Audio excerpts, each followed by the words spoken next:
Bonjour à toutes et à tous, vous écoutez Cinécast, le podcast qui chaque semaine vous recommande des films à voir au cinéma, en streaming ou en VOD. Et aujourd'hui, je suis seul parce que je vais vous parler de Black Adam, un film qu'on a vu un peu tardivement, c'est-à-dire la veille de sa sortie. Et quand on voit, quand un distributeur montre à la presse un film la veille de sa sortie, soit ça veut dire que c'est incroyable et qu'il y a plein de spoilers qu'ils veulent pas voir traîner sur internet et donc ils évitent de le montrer, ou en tout cas ils montrent le film très tard, soit ça veut dire que c'est une grosse bouse et qu'ils savent très bien que ça va pas marcher et que la presse va détester. Avec Black Adam, on est plutôt dans le deuxième cas, hein, on va pas se mentir. Mais de quoi ça parle avant de rentrer vraiment dans les détails? En fait, il est question du pays de Kandak, un pays du Moyen-Orient, dans lequel, une très vieille nation, hein, dans lequel l'esclave Teth Adam avait reçu des super pouvoirs des dieux, mais il en a fait usage pour se venger, et puis il a été un peu jeté en prison. Donc un gars pas très très gentil en fait de base. Et puis 5000 ans plus tard, il a été libéré. Et comme il n'a pas voulu se rendre, la, la Justice Society, euh, composée de Hawkman, du Dr. Fate, d'Atom Smasher et de Cyclone, va débarquer pour essayer de le remettre dans son trou. Voilà, pour faire très simple. Et avant de rentrer encore un peu plus en détail, on va regarder un extrait de la bande-annonce. My son sacrificed his life to save me. These powers are not a gift, but a curse. Born out of rage.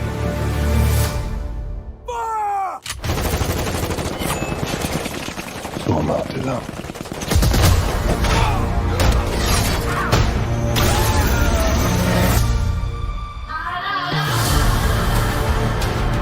This loose cannon needs to be locked down before innocent people start getting hurt. He's been asleep for 5,000 years. You find us a cell that can hold him, we'll take care of the rest. Bon, alors, j'avais pas vu la bande-annonce comme d'habitude parce que je ne les regarde pas. Et ça m'étonne de voir qu'elle commence par un truc que dans le film, en fait, il crée du suspense autour. Ici, ils disent clairement mon fils s'est sacrifié pour que je puisse vivre. Et en fait, dans le film, on te fait pas, on te l'annonce après 1h30 de film, quoi, comme si c'était. En fait, on te fait croire un peu que le personnage de Black Adam, de Teth Adam, c'est le fils et pas le père. Voilà. Donc ça m'étonne déjà de voir ça. Mais c'est pas la pire des surprises. Parce que ce film, c'est vraiment très très très compliqué. Alors déjà, il part sur une prémisse qui est complètement exagérée, ridicule, débile en fait. C'est surtout ça, c'est très très très débile. C'est pas qu'elle est exagérée, c'est qu'elle est vraiment stupide en fait. Donc en fait, on a dans ce pays Kandak, c'est un peu la dictature, la guerre civile, c'est compliqué. Il y a une entreprise américaine qui a un peu les pleins pouvoirs sur le pays. Bonjour la critique de l'impérialisme américain, pas très subtil, mais à la limite, c'est pas gênant et ça aurait pu être très intéressant, mais ils en font quand même pas grand-chose. Mais soit. Et on a un personnage qui s'appelle Adriana, qui va essayer de sauver. C'est un peu une rebelle, hein, et elle a envie de faire en sorte que son pays s'en sorte. Et pour ce faire, c'est pas vraiment pour ce faire, mais elle est très, très attachée à l'histoire de son pays, dont la légende de Teth Adam. Et en gros, elle veut trouver une espèce de couronne maléfique Je grossis un peu le trait pour faire assez simple. Elle veut retrouver la couronne maléfique qui avait plongé le pays dans les abysses 5000 ans auparavant, pour recacher cette couronne ailleurs. Donc en gros, on a cette couronne qui est au fin fond d'une montagne depuis 5000 ans, et elle veut trouver cette couronne pour la foutre ailleurs. Mais pour la cacher, hein, pas pour l'utiliser, pour la cacher ailleurs. Et à partir de là, j'ai envie de te dire que rien ne fonctionne, what the fuck. C'est pas comme si c'était un film d'archéologue où en fait elle a envie d'aller trouver un vieil artefact juste pour la gloire ou pour une raison X ou Y. Non, ici elle veut trouver un truc qui est déjà bien caché, que personne n'a trouvé depuis 5000 ans, pour aller le recacher ailleurs. Donc c'est vraiment complètement idiot comme idée. Et voilà, ça c'est vraiment la base du film, quoi. C'est ce qui fait que tout se déclenche ensuite. Ce qui est donc vraiment extrêmement débile, et je comprends pas que ça puisse être le point de démarrage d'un film pareil. Alors, l'histoire est d'un ennui pas possible, parce que le personnage de Black Adam, qui s'appelle donc Tête Adam pendant tout le film, il est pas très très intéressant en fait. C'est genre Dwayne Johnson toujours la même tronche de type un peu énervé, parce que forcément c'est un méchant en fait, c'est pas un héros, et il tue des gens. Alors que normalement, un héros, mais bon, vu que c'est pas un héros ne tue pas des gens. Hein, il essaye de faire son taf sans tuer tout le monde. Lui, il en a un peu rien à foutre, il tue tout le monde. Et il passe à travers les murs, les portes existaient il y a 5000 ans, mais non, lui, il passe à travers les murs. Et c'est d'ailleurs l'objet d'une blague, d'une tentative de blague dans le film, qui ne fonctionne absolument pas, comme toutes les autres tentatives de blague d'ailleurs. Hein. Mais on sait bien que c'est pas le point fort du DC Universe. Le personnage est vraiment pas intéressant, et tout ce qui gravite autour de lui ne l'est pas non plus. C'est terriblement mal raconté, et le problème un des problèmes qui font que le personnage n'est pas très intéressant, c'est qu'il n'y a pas d'enjeu dans le film en fait. Vraiment, à la limite, le seul pseudo-enjeu, c'est essayer de l'arrêter lui. Et puis il y a toutes des pseudo-péripéties à la con qui servent à rien. Il y a un autre grand méchant, parce que évidemment, Black Adam c'est plus un anti-héros qu'un méchant. Il y a un vrai méchant entre guillemets dans le film qui n'a aucun intérêt non plus, qui est absolument pas charismatique. Donc, en tant que spectateur, vraiment, à partir du moment où le personnage principal n'est pas très intéressant, il n'y a pas vraiment d'enjeu, toutes les histoires secondaires autour, on s'en branle, et le méchant est pas charismatique et inintéressant au possible, c'est compliqué de faire un film un peu intéressant pour le public, quoi. Donc voilà, ça c'est déjà le premier grand problème. Ensuite, le film est extrêmement moche. C'est pas les pires CGI, c'est pas les pires effets spéciaux numériques qu'on ait vus récemment, mais toute l'esthétique du film est vraiment moche. On dirait un film de Zack Snyder, mais j'allais dire le talent de Zack Snyder en moins. Et encore. Mais voilà, on a un truc un peu gris pas très beau, gris un peu comics, mais ça a quand même pas beaucoup d'allure. Et quasi 2 heures de cette bouillie visuelle, c'est quand même un peu compliqué, quoi. On a pendant tout le film une espèce de musique en bruit de fond qui est insupportable. Du coup, les thèmes, je sais même pas s'il y en a vraiment, parce qu'ils sont jamais mis en avant, et c'est vraiment non-stop. Il y a tout le temps la musique en fond, c'est vraiment horrible. Ce qui fait qu'on a l'impression de voir une espèce de longue cinématique pendant tout le film, et qu'on n'est pas très très intéressé par ce qui se passe à l'écran, parce qu'on est vraiment tout le temps dans la même dynamique comme ça, qui est vraiment pénible. Et aussi un autre élément concernant l'aspect technique du film, c'est le sound design. J'ai rarement entendu un truc aussi dégueulasse de ma vie. Mais c'est vraiment grave, très grave. Surtout à un niveau pareil, quoi. On a par exemple en fait, on voit que quasi tout le monde a été redoublé en post-prod, enfin, ou s'est redoublé, a refait ses lignes, ses dialogues en post-prod, ce qui est monnaie courante, hein, surtout dans les films hollywoodiens. Mais il faut que ça ait une certaine cohérence et logique sonore. Et ici, c'est absolument pas le cas. Par exemple, à un moment, on a un petit gamin qui est un des personnages principaux, hein, qui est le fils de la femme qui va qui va libérer Black Adam. Un moment, vers la fin du film, il parle ils sont à l'extérieur, hein, dans la ville, et il va parler à une grande foule devant lui. Et donc, il est censé parler avec un peu d'ampleur, hein, faire porter un peu sa voix, limite un peu crier. Et en fait, le dialogue, donc tout ça en version originale, hein, en français, ça passera pas pareil. Mais en fait, sa voix, on dirait que c'est un gosse tout seul dans un bocal, seul devant son micro, quoi.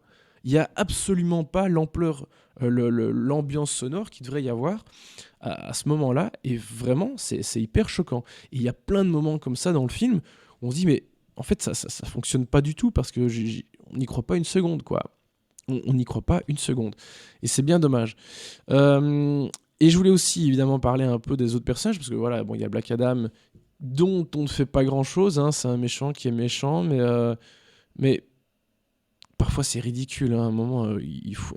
À un moment, il fout un coup de poing à un méchant, mais vraiment, genre, on aurait dit Obélix qui tapait dans un soldat romain dans les BD d'Astérix, et le type file en l'air comme ça, c'est cartoonesque au possible, mais ça fait... c'est très ridicule dans le film. Mais donc, il y a lui, mais il y a aussi toute j'allais dire la Justice League, mais non, j'ai oublié le nom de ces kékés, mais la société, la Justice Society, avec le personnage de Hawkman, qui est, ma foi, why not, c'est un peu le Falcon, hein, de chez DC. On a le personnage de Dr. Fate, interprété par Pierce Brosnan, qui est globalement le Doctor Strange de DC. On a Maxine Hunkel, qui est Cyclone, voilà, pareil, hein, vous voyez directement à qui ça fait écho chez Marvel. Et puis on a aussi Atom Smasher, hein, qui est en gros le Ant-Man mais chez DC. Et malheureusement, cette bande de super-héros, elle est pas très très très intéressante non plus. À la limite, le personnage qui m'a le plus intéressé, c'est celui de Pierce Brosnan, donc du Dr. Fate. Mais lui, je veux dire, il a du mal à exister. Enfin, non, à la limite, c'est le personnage que je préfère, hein, dans le film. Mais il a quand même pas... C'est le plus intéressant, je trouve que c'est lui qui a le plus de profondeur. Mais voilà, ça y est, c'est un film... et basta, alors qu'en fait c'est un personnage qui aurait mérité d'être beaucoup plus creusé. Donc voilà, je suis un peu déçu par l'utilisation de ce personnage, mais ça fait tellement redite après tout ce qu'on a déjà vu chez Marvel que c'est un peu compliqué. Et c'est dommage parce qu'il y a des chouettes comédiens. Pierce Brosnan, voilà, j'en ai déjà parlé. Aldis Hodge, qu'on voit de plus en plus, qui est vraiment très bien. Et Quintessa Swindell, notamment dans le rôle de Cyclone, que j'ai déjà vu et qu'on verra prochainement, dans Master Gardener, le nouveau film de Paul Schrader. Je vais vous en parler très vite, parce que je vais vous faire quelques critiques des films que j'ai vus au Festival de Gand. Et il y a certains des gros films très attendus de la fin d'année. Donc voilà, et elle est un des rôles principaux de Master Gardener. Et elle est très bien. Mais voilà, ce sont des personnages qui n'ont pas grand intérêt, et chaque fois qu'ils interviennent, en fait, c'est ridicule.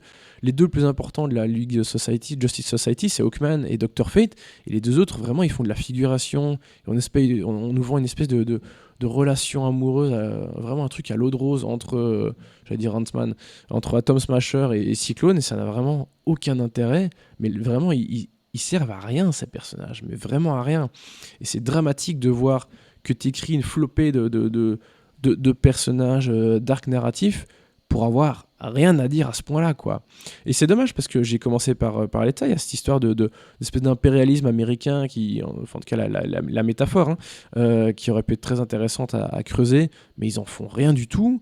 Et puis voilà, il y a des choses un peu sur l'esclavagisme, sur les dictatures qui qui aurait mérité peut-être un semblant de traitement, mais non, en fait, c'est vraiment un truc très binaire sur oh, il y a un méchant, oh, on va l'arrêter, et ça te dit rien d'autre. Et ça te fait tout ça avec une mise en scène pas bien du tout. En même temps, c'est Jaume Collet-Serra, le réalisateur. Il a rarement fait des très bons films, on va pas se mentir. Et en plus, je trouve qu'il ridiculise un peu son film dans des séquences qui... Enfin, il fait un hommage très très appuyé. Enfin, c'est même pas un hommage. On voit des extraits du film du Bon, La Brute et le Truand, et il rejoue la séquence plus tard dans le film. Donc à un moment, on voit vraiment un extrait du Bon, de La Brute et le Truand qui passe dans une télé pendant le film. Et puis en gros, il refait un peu la même scène plus tard dans le film. T'es là, évidemment beaucoup moins bien fait, et c'est fait exprès parce que voilà, ils veulent tourner un peu le truc en dérision, mais mais ça va pas du tout, quoi. Ça va pas du tout. Et j'ai vraiment rien à sauver dans le film. J'en attendais rien du tout, donc j'aurais pu aimer, ou j'aurais pu avoir des trucs à défendre, mais là, vraiment, je vois rien de bien dans le film, quoi. Et les quelques vaines tentatives qui auraient pu être intéressantes, ils les font pas, quoi. Donc voilà, il y a rien qui va, le rythme va pas, c'est insoutenable, c'est infernal, c'est non-stop, ça ne s'arrête jamais, mais pas bien, avec une bouillie musicale en fond, c'est vraiment très très compliqué. Franchement, en plus, vu le temps qu'ils ont bossé sur ce film, ça fait des années qu'ils sont dessus, mais vraiment des années. Déjà des années et des années que le projet a été lancé. Et là, vraiment, je comprends pas. Je ne comprends pas. Mais bon, voilà, c'est comme ça. Et c'est ainsi que je vais terminer cette critique de Black Adam et lui donner une note de rien du tout, 0 étoile, une demi pour l'acte de présence. Mais parfois, c'est mieux de ne rien faire que de faire quelque chose. Donc voilà, très très compliqué ce Black Adam, malheureusement. En même temps, j'ai l'impression que je suis désolé, mais que DC, ils sont à chaque fois à côté de la plaque, ou presque, et que chaque fois qu'ils tentent des choses, c'est pas vraiment réussi. Donc voilà, on y est un petit peu habitué, malheureusement. Bref, voilà qui conclut cette critique de Black Adam. Et écoutez, abonnez-vous au podcast sur la plateforme de votre choix. Et puis on se voit très vite pour de nouvelles recommandations.